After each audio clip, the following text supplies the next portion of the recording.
Now, this afternoon, relatives and some eyewitnesses are challenging the account of a Ghana Airport Company Limited over the death of a male passenger at the arrival terminal on Friday. Now, we know it follows the release of a statement by the airport company detailing circumstances under which the passenger from the U.S. died on arrival at the hospital after allegedly receiving medical attention at the airport. According to the airport company, the deceased said to have arrived on board United Airlines from Dallas International Airport, Washington, complained of tiredness and difficulty in breathing. We are going to be running by you a lot more of the statements by the Ghana Airport Company Limited, which has been detailing the circumstances leading to the death of this individual. So there you have it. It says a middle-aged man arrived on board the United Airlines and the passenger complained on arrival of tiredness and difficult breathing. Now, the airport company goes ahead to say he was offered a wheelchair by the ground handlers at the airport at the time of arrival. It goes ahead to say the passenger became unconscious and received some medical care. However, he was unresponsive. He was conveyed to the airport clinic and passed on. The airport company has since said investigations have been launched into this latest incident at the airport.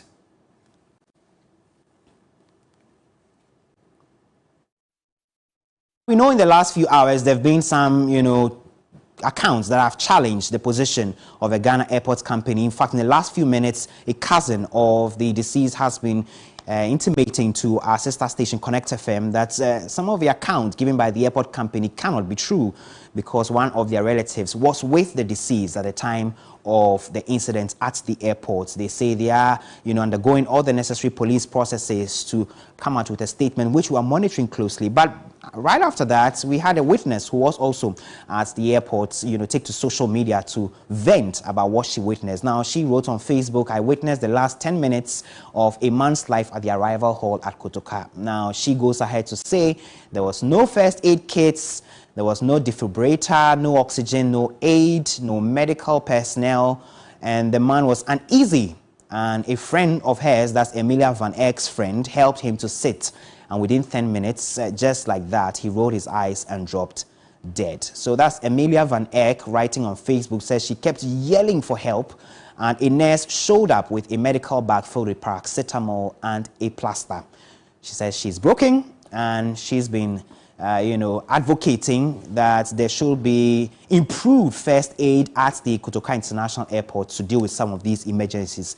She claims that but for that, I'm sure the individual would have survived. Let's get on the line now and speak to General Secretary of the Ghana Medical Association, Dr. Titus Bayu. Thank you, Doc, for joining us. So I'm sure this has come to your attention as the Medical Association. What's your preliminary view of this?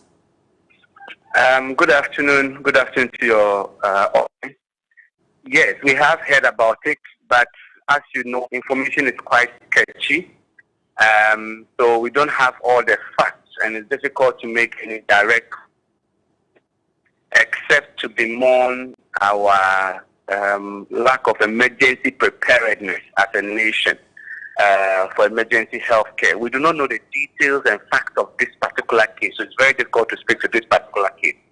But it's not strange that we can notice visible absence of things like defibrillators at places that there should be some. Now, all these things should be there. And I think not too long ago, one of the members was celebrated for the effort he made on a flight where someone went unconscious and they resuscitated. But the difference there was that there was a defibrillator. What they needed to do to resuscitate the man was there. But in this particular instance, as I said, we don't have it. So it's difficult to comment specifically. But calling for an improvement in our emergency preparedness is necessary. Well, let's now limit ourselves to a statement by the Airport Company Limited. Now, they have been explaining that when the individual arrived, he complained of tiredness and difficulty in breathing. They had to administer first aid, according to the Airport Company, which position has been challenged by the eyewitnesses and the family. They say, for example, by the time the individual was rushed to the airport clinic, he had died. They say they are looking into the matter, but from the Medical Association's point of view, beyond the emergency preparedness, what more should the airport company be doing? Yeah, so, well, as I mentioned, it's difficult to speak directly to this case because I'm not seized with all the facts. But as a physician or as a doctor, I would say that if somebody of tiredness and all of that after a long flight, one of the first things one would think about is something we call a pulmonary embolism. This is a long time leg, and if that clot migrates, it can go to your lungs and